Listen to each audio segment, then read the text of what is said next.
पैसों का घमंड आ गया था माता सत्यभामा को। भगवान की तीसरी पत्नी है सत्यभामा। पहली पत्नी है रुक्मणी जी, दूसरी पत्नी है भगवान की जाम्बवती और तीसरी पत्नी है सत्यभामा। एक बार माता सत्यभामा को अभिमान आ गया, और ये सत्यभामा ये पृथ्वी माता का स्वरूप है। ये पृथ्वी माता भगवान की तीसरी पत्नी है। ये पृथ्वी भगवान की पत्नी है। तो भगवान की पत्नी मतलब माता, इसलिए कहते हैं कि वो पृथ्वी माता है।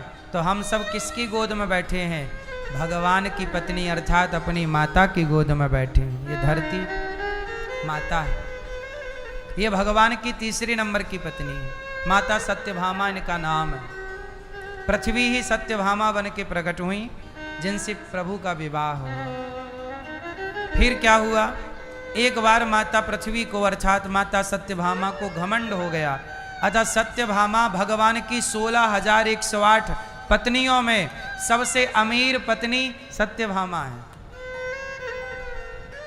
भगवान की 16,108 पत्नियों में सबसे अमीर पत्नी कौन है? सत्यभामा। क्यों? इनके पिता के पास एक मणि है, स्यमंतक मणि उसका नाम है। वो मणि इतनी पावरफुल है, सूर्य भगवान ने दी थी सत्यभामा जी के पिता सत्राजित को। आसित सत्राजिता सूर्यो भक्तस्य परमः सखा प्रीतस्तस्मै मणिं प्रादात् सूर्यस्तुष्ट्या स्यमंतकम। सत्राजित नाम के इनके पिता हैं। माता सत्यभामा के पिता कौन? सत्राजित। सत्राजित जी के पास सूर्य भगवान की दी एक मणि है। वो मणि का प्रभाव ये है कि लगभग 100 किलो सोना रोज देती थी। तो माता सत्यभामा के पास 100 किलो सोना रोज आता था। 100 किलो सोना। तो बाकी सब पत्नियां एक तरफ और सत्यभामा मैया 100 किलो सोना जिसके पास रोज आए, उसकी बराबरी कौन कर सकता है? बाकियों के पास तो टोटल रहा होगा 100 किलो या 200 किलो रहा होगा, 1000 किलो रहा होगा, 5000 किलो सोना भी यदि एक के पास रहा होगा तो भी सत्यभामा की बराबरी नहीं कर सकते। बोलो हाँ। इनके पास अथाह सोना था। इनके पिता ने मणि ही दे दी कि मेरी बेटी के ब्याह में मैं मणि ही देता हूं, मेरी बेटी को कोई दिक्कत ना हो। 100 किलो सोना। अब इसलिए सत्यभामा भगवान को नचाती रहती थी, यहां आओ कन्हैया। भगवान क्या है? सुनो, हमें वो स्वर्ग का कल्प वृक्ष चाहिए। अब बड़े लोगों की डिमांड भी बढ़ी। इसलिए ज्यादा बड़े घर की लुगाई मत ले आइएगा।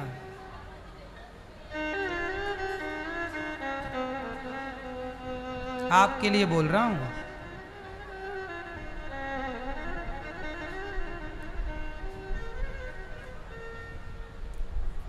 क्योंकि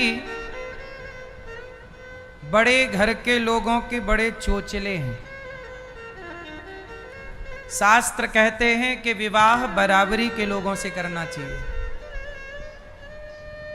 विवाह कहां करना चाहिए? बराबरी। जिस हैसियत के लड़के हैं उसी हैसियत की लगभग लड़की हो, जिस हैसियत की लड़की है लगभग उसी हैसियत का लड़का हो।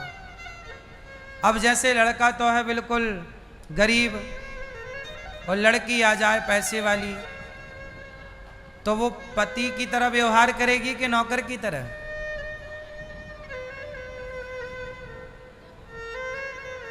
सम्मान बराबरी में मिलता है।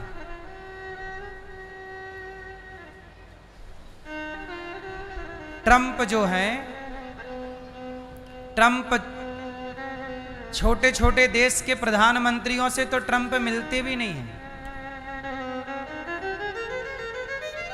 छोटे छोटे देश के प्रधानमंत्रियों से ट्रंप मिलते भी नहीं। चलो 5 को एक साथ बिठा के बात कर लेते, चलो आप आए हो तो 5 इकट्ठे बैठो, हम 10 मिनट में निपटाते हैं तुम्हें, जैसे नौकरों को निपटाते, चलो। लेकिन कोई बड़ा देश का प्रधानमंत्री हो तब ट्रंप ठीक ठीक बात करता है। तो बराबरी चाहिए, बोलो हाँ।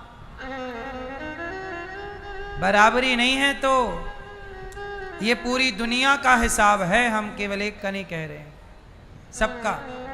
इसलिए संबंध बराबरी, इसलिए हमारे यहाँ समधि होता है, समधन होती है। समधि मतलब, धी मतलब बुद्धि, धी मतलब धियो यो न प्रचोदयात्, धी मतलब जोर से, और सम मतलब बराबर, सम, तुम भी हम भी सम, एक सी विचारधारा, एक सी। 19-20 चलता है, थोड़ा बहुत चलेगा, बोलो हाँ। अब जैसे लड़की गरीब है और लड़का बहुत बड़ा आदमी हो तो वो तुम्हारी इज्जत कर पाएगा? सारी रिश्तों में ये नहीं हम कह रहे हैं, पर 95% समाज में ऐसा देखा जाता है। कुछ परसेंट जो समझदार लोग हैं वो सबको निभा लेते हैं, कुछ परसेंट अच्छे हैं सब जगह, अमीरी में भी और गरीबी में भी कुछ लोग निभा लेते हैं, पर कुछ लोग, अभी कुछ दिन पहले आपने सुना होगा, एक पति ने अपनी पत्नी को पढ़ाया, ऑटो रिक्शा चला चला के पढ़ा लिखा के योग्य बनाया, उसे कलेक्टर बना दिया। और जब कलेक्टर बनी तो उसने अपने पति को छोड़ी और वो भी किसी कलेक्टर से सेट हो गई। तुम कलेक्टर हम कलेक्टर, चलो कलेक्टर कलेक्टर करते हैं न्याय। हाँ, रिक्शे वाले में क्या रखा? बोलो हाँ, कोरोना के टाइम की घटना है ये, कि ना हुआ था कि नहीं अपने देश में ऐसा? पहले तो बराबरी की थी, वो लड़का लड़की तो चला उनका, दोनों ऑटो चला रहे थे, दोनों खुश थे, पर दोनों में से एक का स्तर हो गया बड़ा, तो भाव देना बंद कर दी उसने, चल टपोरी कहीं के। ऐसे ही भगवान श्री कृष्ण की पत्नी माता सत्यभामा, बहुत पैसे का एक बार उन्हें आ गया घमंड, और भगवान देखो सबका घमंड तोड़ते हैं। एक बार क्या हुआ कि नारद जी आ गए, और नारद जी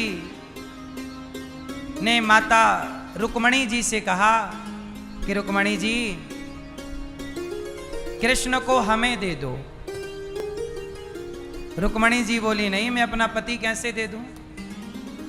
सत्यभामा से मांग लो, वो दे दें। सत्यभामा से मांगने गए नारद जी कि ऐसा करो, आप हमें अपनी कोई प्रिय वस्तु दे दो, दक्षिणा में भोजन कराए नारद जी को सत्यभामा मैया। तो नारद जी से पूछा कि आपको क्या चाहिए? तो नारद जी ने कहा जो आपको सबसे प्रिय वस्तु हो वो आप दे दो। तो कहा कि आपको प्रिय क्या है? बोले कृष्ण प्रिय है।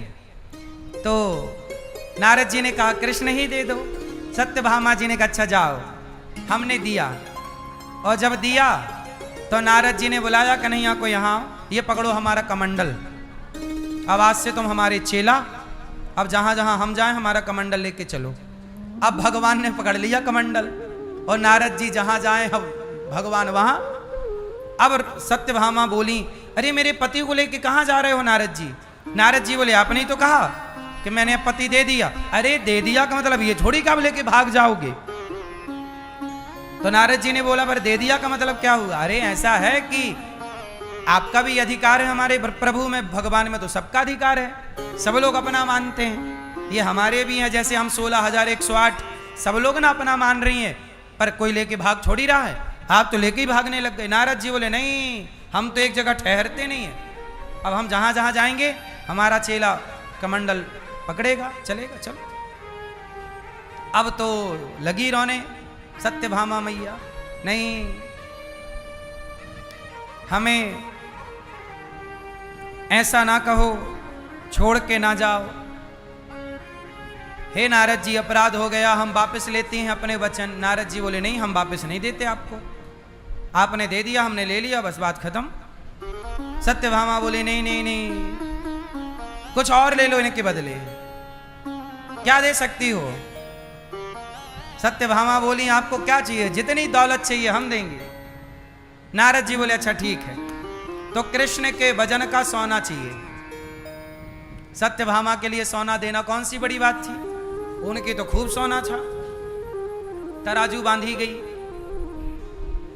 एक तराजू में भगवान कृष्ण को बिठाया गया और दूसरी तराजू में माता सत्यभामा ने अपने सोना रखा, सारा सोना रख दिया, जितना मणि ने आज तक दिया था, लाखों किलो रख दिया। पर भगवान की बराबरी कौन सोना करे? बड़ी तराजू बनाई गई, बड़ी से बड़ी तराजू बनाई गई, उसमें भगवान को बिठाया, सारा सोना रखा, सारे आभूषण रख दिए, माथे की बिंदिया तक रख दी माता ने। जब फिर भी ना तुले, नारद जी बोले अब हम कृष्ण को लेकर चले, तब चरणों में गिर पड़ी। रुक्मणी माँ से कहा सत्यभामा मैया ने, माँ हे देवी आप मेरी रक्षा करिए, मेरा सुहाग कैसे बचेगा, मेरे सुहाग की रक्षा कीजिए।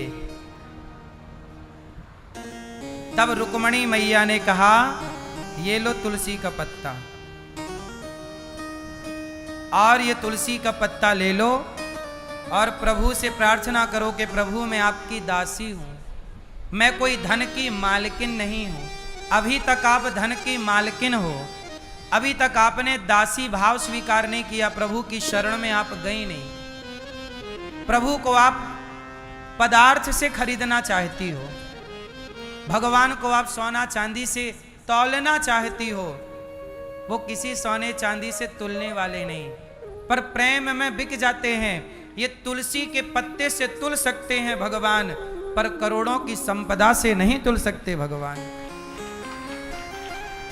रुक्मणी माँ ने पत्ता दिया, सत्यभामा माँ ने पत्ता लिया और तराजू के दूसरे पलड़े पर जैसे ही पत्ता प्रेम से रखा कि हे प्रभु इस दासी को स्वीकार करो, अभी तक मैंने सोना चढ़ाया है, अब तुलसी के भाव से मैं अपने आप को समर्पित कर रही हूं आपके चरणों में। और जब खुद को चढ़ा दिया तो भगवान तुल गए, सोना भगवान का पलड़ा उठ गया और सोने का पलड़ा नीचे हो गया,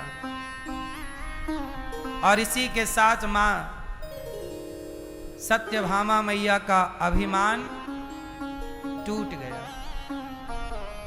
कहने का तात्पर्य ये है, फिर बाद में नारद जी ने कोई सोना वोना लेने तो आए नहीं थे, केवल माता का अभिमान मिटाने के लिए ये पूरी लीला रची गई थी।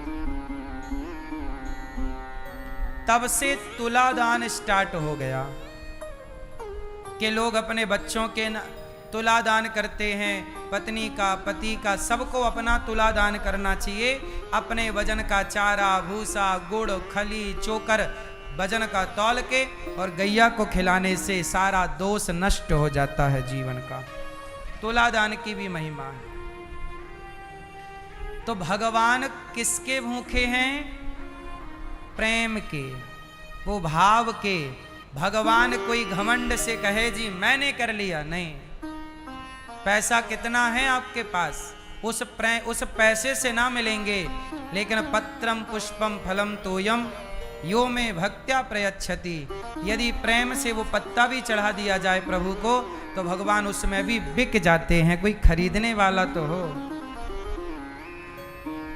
हाँ, हरे राम नाम अति मीठा है, कोई गा के देख ले। हरे राम नाम अति मीठा है, कोई गा के देख ले।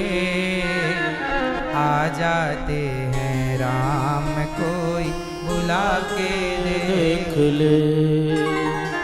आ जाते हैं राम कोई बुला कर देख ले।